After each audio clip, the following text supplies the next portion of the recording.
there's a new service. It's called Cupid.me, and it's a free website that lets users text and share their verified STD information. So it's basically a giant database of what do you have. So AIDS, gonorrhea, chlamydia, give me another STD. Not everything. Here's the thing. I looked this up, and I was like, okay, this is kind of dope. First of all, it kind of kills the mood when someone's like, yo, like you're about to get down. They're like, let me see the app that will show you that you're clean. The hope would be you do it before you go on the date. The same way you Facebook stalk them, you'll like you would STD know stalk it. But first of all, I don't them. want to be in some STD database either way, because who knows if they screw it up and suddenly I'm like AIDS girl because someone screwed something up. Okay. But the second part is this app only shows for things that are very testable, which are chlamydia, gonorrhea, syphilis, and HIV.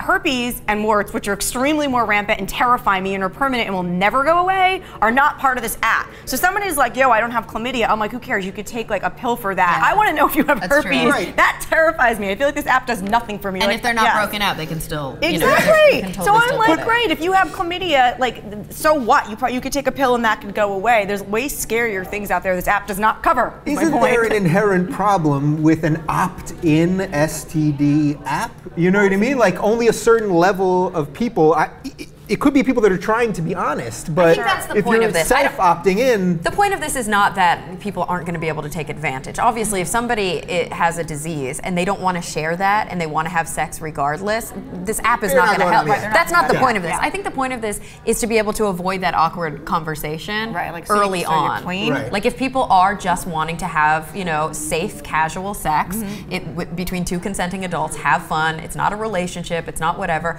You hang out one time, you want to be able to hook up. It's a little awkward to be like, okay, so let me see your stats. Yeah. Well, I think that was the point I made in a terrible way. Was I was trying to say is generally and hopefully if it's somebody that you're having a one-time casual sexual experience with, you're going to use a condom whether you're trying to prevent disease or pregnancy or whatever. I'm not judging people that do versus don't. Choose whatever you'd like.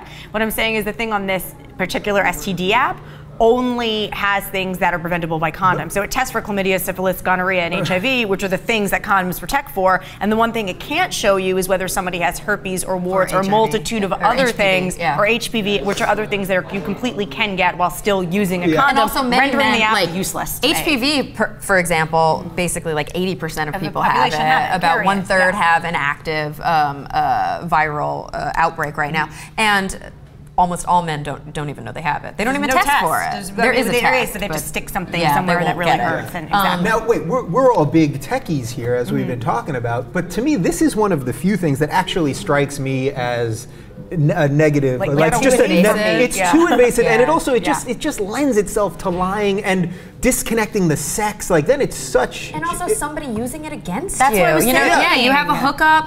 It doesn't go well. Somebody ends up having feelings the other person doesn't. They can spread this in social media. I don't want to be in some database where there could be a mistake. I don't want somebody to be able to be like, oh, look at Jenn Hoffman, she's in the chlamydia database, and me being like, what the hell, G? Like, what? People are going to want like a blue verified check. Like I'm verified without gonorrhea. It's so weird. It's like that's so personal. Well, there's the other one too now. There's this app called STD Triage where you can take a picture of your genitals if you think you have herpes or warts or something, and then you can you send it to them, and then somebody will diagnose you, which is strange to diagnose somebody through an iPhone and through a photo. But I think that that's actually a really, really good. Yeah, that actually. I think that it can help people who can't. Emailing pictures of their cooter through the internet, like might have herpes. Send. Well, let's say that you're a very. By the way, that's my favorite scandal, Wienergate. Wienergate. We're bringing it all around. But let's say you're a very, very poor person who thinks that they were recently exposed, who's really scared, not able to get through the day. Obviously, there are free clinics around, but let's say you don't have transportation. There are many reasons why somebody might not be able to. Planned Parenthoods, whatever, right? Exactly. And so I think that is actually just another kind of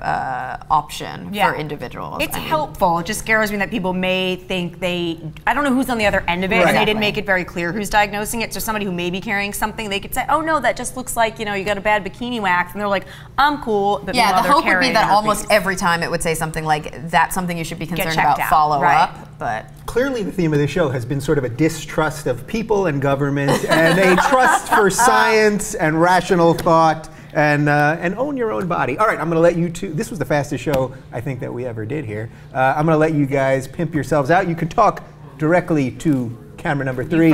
Me first? Cara Santa Maria. Okay, well I'm one of the newest members of the Young Turks, so see me on the Young Turks more often, on the main show, on The Point, on lots of the side shows. I also recently, oh gosh, there's so much. Okay. Quick, this is the internet. I know, I'm sorry. I'm sorry. Just check out my website, carasantamaria.com, or Twitter @carasantamaria, and you'll see everything there. Hello. Let me go swirl into the camera. Here's where you can find me. I'm just kidding. So yeah, basically the easiest way to find me is on Twitter, which is just @Jenn Hoffman, JENNHOFFMAN, or my website and my blog and my About Me and my whole spiel and links to other stuff is on jennhoffman.com. There you go. And you guys know you can find me @Rubin Report on Twitter. I thank you guys for watching, and we'll do this again next week.